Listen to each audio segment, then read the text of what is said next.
না, আমাকে আমাকে খুবই পীড়া দেয়। আমি সালমান ভাইকে ভুলে থাকতে চাই। আমি কাজের সময় স্মরণ করে কাঁদতে চাই না, কিন্তু বিশ্বাস করেন আমি ঢাকার বাড়ির শোতে যাই, আমাকে অনেক কষ্ট পেতে হয়।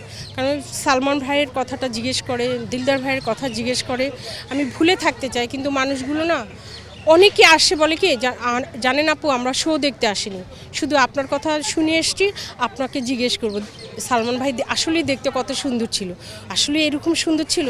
ছোট ছোট মেয়েরা জিজ্ঞেস করে, ছোট ছোট ছেলেরা জিজ্ঞেস করে, ওদের বয়স 16, 17, 18। তো ওদের সালমান ভাই মরে গেছেই তো 29 বছর।